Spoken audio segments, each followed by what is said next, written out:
एकम 5 हिंद देश के निवासी। अगले वीडियो में हमने इस काव्य का गान सुना और काव्य का भावार्थ समझा। अब इस वीडियो में हम इस पाठ के इस काव्य के जो अभ्यास और स्वाध्याय के प्रश्न है वह हम लेंगे। प्रश्न पहला जो प्रश्न है अभ्यास का, प्रश्नों के उत्तर दीजिए। हमारे देश की क्या विशेषता है? तो हमारे देश में भिन्न भिन्न रूप और रंग और पहनावे अलग अलग होने के बावजूद भी हमारा देश एक है। विभिन्न भाषाएं हैं, इसके बावजूद भी यहाँ के जो सब लोग हैं वह एक है, यानी कि विविधता में एकता, यह हमारे देश की विशेषता है। दूसरा जो प्रश्न है, सभी नदियाँ कब एक होती है? तो सभी नदियाँ अलग अलग स्थानों से निकलती है, उसके उद्गम स्थान अलग अलग होते हैं, उनके बहाव भी अलग अलग होते हैं, परंतु जब अंत होता है, यानी कि वह अंत में सब सागर में मिल जाती है, तब वह एक हो जाती है। सभी धर्मों का सार क्या है? तो सभी धर्मों का सार एक ही है कि मनुष्य को बुराइयों से दूर रखना चाहिए और हमारे देश को उन्नत बनाना चाहिए, यानी कि सभी धर्मों का सार एक ही है। दूसरा जो प्रश्न है, शब्द पंखुड़ियों को उचित क्रम में रखकर वाक्य बनाए। तो यहाँ है निवासी, देश, हम, के, भारत है, तो यहाँ वाक्य है, शब्द को उचित क्रम में रखकर वाक्य बनाना है। तो हम भारत देश के निवासी है। इसी तरह दूसरा है कि है कोयल आवाज होती मधुर, तो कोयल की आवाज मधुर होती है। तीसरा जो है, फूलों हंसते की चाहिए तरह रहना, तो फूलों की तरह हंसते रहना चाहिए, ऐसा वाक्य बनता। प्रश्न दूसरा है उसका ब, गोले में से शब्द चुनकर अर्थपूर्ण वाक्य बनाइए। उदाहरण के तौर पर यहाँ एक वाक्य दिया गया है, सोहन पढ़ रहा है। तो बच्चों पहले इस तरह का जो प्रश्न होता है उसमें क्या करना है? तो कितने नाम है? तो रिनल, सोहन, मेघा और हरेश, ये 4 नाम है। और क्रियाएं कितनी है? खेलना और पढ़ना, 2 क्रिया है, तो यानी कि एक बच्चे के नाम पर 2 क्रियाएं आएगी। सोहन पढ़ रहा है तो सोहन खेल रहा है। दूसरा नाम लेंगे रिनल, तो रिनल पढ़ रही है, रिनल खेल रही है। मेघा पढ़ रही है, मेघा खेल रही है। हरेश पढ़ रहा है, हरेश खेल रहा है, यानी कि एक नाम के 2 वाक्य बनेंगे या 8 वाक्य इस तरह से बनेंगे। काव्य पंक्तियों का भावार्थ समझाए, तो यह मैंने अगले वीडियो में आपको समझा दिया था बच्चों। चौथा जो प्रश्न है, औरत और लड़की के स्थान पर आदमी और लड़का रखकर परिच्छेद फिर से लिखिए। जहाँ औरत शब्द आता है वहाँ क्या लिखना है बच्चों? आदमी लिखना है, और लड़की शब्द आता है वहाँ लड़का शब्द लिखना है। तो एक मोटी औरत जा रही थी, तो उसका जो वाक्य बनेगा वो कुछ इस तरह से मैंने यहाँ लिखकर आपके लिए रखा हुआ है। एक मोटी औरत जा रही थी, तो एक मोटा आदमी जा रहा था, तो यह शब्द है। यह एक शब्द फिरने की वजह से कई सारे शब्दों में उसका फेरफार होगा, जैसे कि मोटा, रहा था।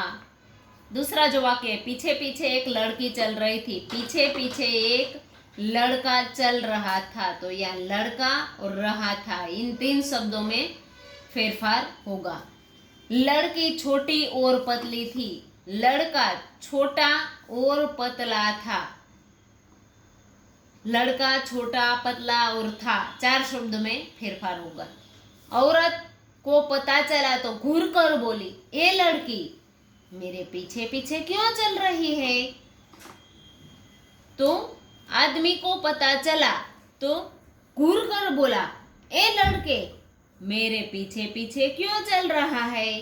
तो आदमी, लड़के, रहा, उसके बाद जो शब्द वाक्य आएगा, लड़की भोलेपन से बोली, तो लड़का भोलेपन से बोला, लड़का और बोला।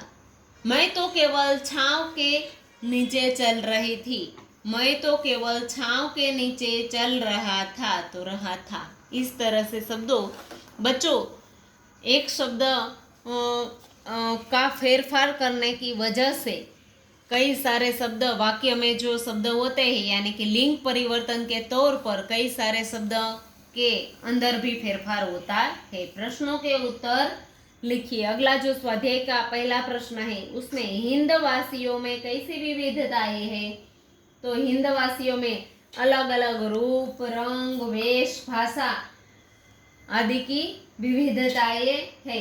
वे अलग अलग धर्म को भी मानते हैं और इस प्रकार हिंदवासियों में कई सारी विविधताएं हैं।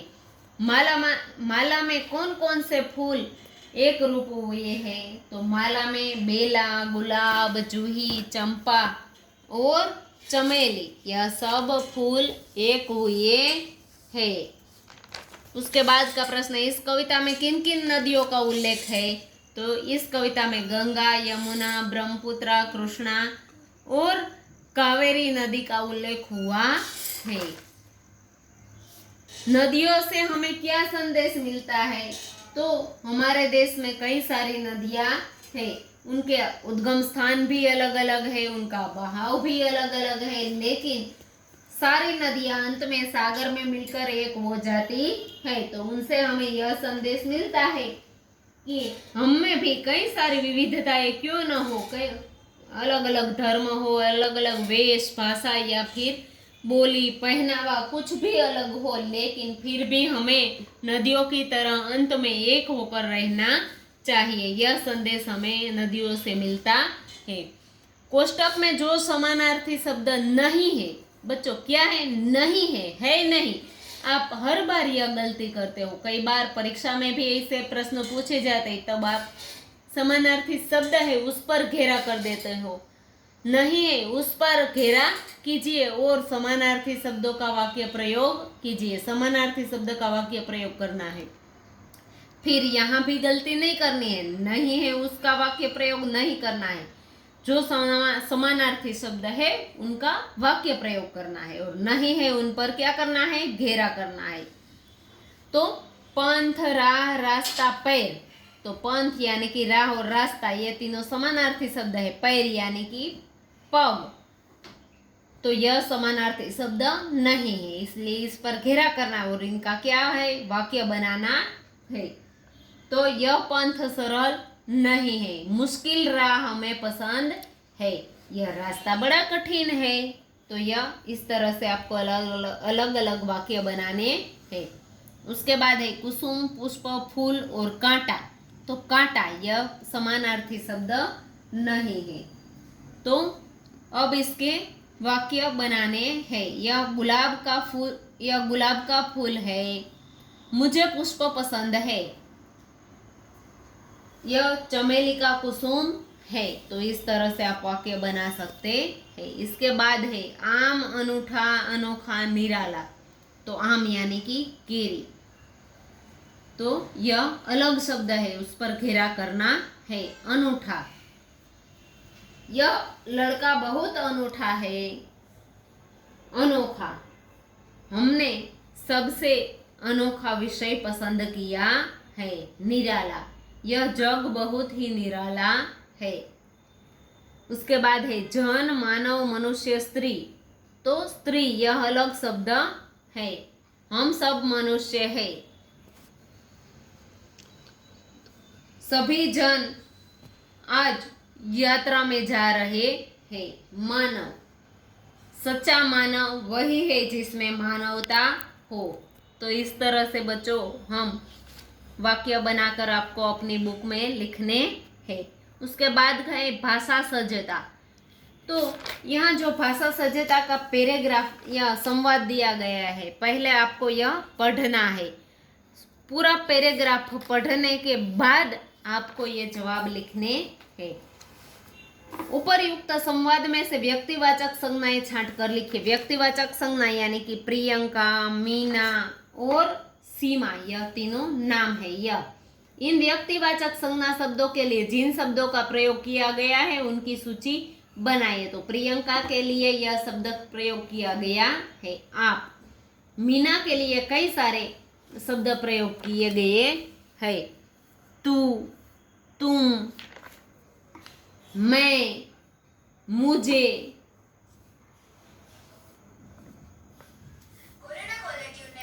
मेरा, यह सब मीना के लिए सर्वनाम संज्ञा शब्द प्रयोग किए गए हैं। सीमा मौसी के लिए तो उन्होंने यह शब्द प्रयोग किया गया है। नीचे दी गई परिभाषा को पूर्ण कीजिए। जो शब्द खाली जगह के स्थान पर प्रयुक्त होते हैं उन्हें सर्वनाम कहते हैं। तो संज्ञा के स्थान पर प्रयुक्त होते हैं उसे क्या कहते हैं? सर्वनाम कहते हैं। अब इसके बाद का जो प्रश्न है, पहले आपको यह समझना होगा। पुरुषवाचक सर्वनाम और निजवाचक सर्वनाम। सर्वनाम की व्याख्या क्या है? तो संज्ञा के स्थान पर जो प्रयुक्त होता है उसे सर्वनाम कहते हैं। लेकिन सर्वनाम के भी बच्चों कई प्रकार होते हैं। तो यहाँ 2 सर्वनाम के प्रकारों की बात की गई है जिसकी व्याख्या यहाँ दी गई है। जब हम बातचीत करते हैं तो कभी अपने बारे में, कभी श्रोता के बारे में, तो कभी तीसरी व्यक्ति के बारे में बात करते हैं। अपने बारे में यानी कि प्रथम पुरुष, दूसरी व्यक्ति के श्रोता के बारे में यानी कि दूसरे पुरुष के बारे में, और तीसरी व्यक्ति यानी कि अन्य पुरुष के बारे में बातचीत करते हैं। तो अतः बातचीत करते समय हम 3 प्रकार के शब्दों का प्रयोग करते हैं। पहला यानी कि उत्तम पुरुष, दूसरा यानी कि मध्यम पुरुष, और तीसरा यानी कि अन्य पुरुष। तो पहले यानी कि उत्तम पुरुष के लिए मैं, हम, मुझे, हमें। मध्यम में तू, तुम, आप यानी कि तुझे, तुम्हें आदि का प्रयोग होता है शब्दों का। और अन्य पुरुष में वह, वे, उसे, उन्हें आदि शब्दों का प्रयोग होता है। यह पुरुषवाचक सर्वनाम के यहाँ प्रकार और उसकी डेफिनेशन के बारे में बात की गई है। उसके बाद है निजवाचक सर्वनाम। कुछ सर्वनाम शब्दों का प्रयोग स्वयं के लिए यानी कि अपने आप के लिए किया जाता है तथा जिनसे निजत्व यानी कि अपनेपन का बोध होता है उसे निजवाचक सर्वनाम कहते हैं। मैं स्वयं चला जाऊंगा, मैं अपने आप पढ़ लूंगा, वह आप ही चला गया, वे खुद चले गए। तो यह शब्द है स्वयं, अपने आप, खुद। यह निजवाचक सर्वनाम के शब्द है। अब बच्चों यहाँ आपको क्या करना है? वाक्यों को पढ़िए और बोलने वाले, सुनने वाले और अन्य व्यक्ति यानी कि प्रथम पुरुष, मध्यम पुरुष और अन्य पुरुष सूचित करने वाले जिन सर्वनाम शब्दों का प्रयोग किया गया है उन्हें अलग छांट कर इसमें लिखने हैं। मुझे बल्लेबाजी में मजा आता है।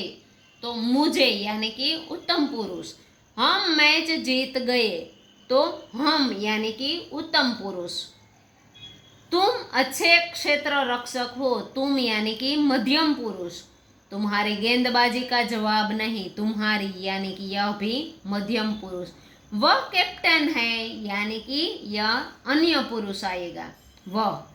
उसने एक लंबा छक्का लगाया। उसने यानी कि यह भी अन्य पुरुष आएगा। आपको ये प्रकार अभी याद नहीं रखने, सर्वनाम ही याद रखने हैं, लेकिन मैंने आपको याद रहे इसलिए यहाँ सर्वनाम के प्रकार साथ में बताए हैं। विधानों को पढ़िए और खुद के लिए प्रयुक्त सर्वनाम शब्दों को छांटकर इसमें लिखिए। यह है निजवाचक सर्वनाम का उदाहरण बच्चों। अब राजीव स्वयं बल्लेबाजी करने आया। स्वयं, तो यह निजवाचक सर्वनाम का उदाहरण है। मैं अपने आप चला जाऊंगा। तो अपने आप। तो बच्चों यह था आज का हमारा वीडियो जो स्वाध्याय और भाषा सज्जता के बारे में इसमें मैंने बात की। अब यहाँ जो स्वाध्याय और भाषा सज्जता समझाई वह आपको अपनी बुक में और पाठ्य पुस्तक में लिखना है।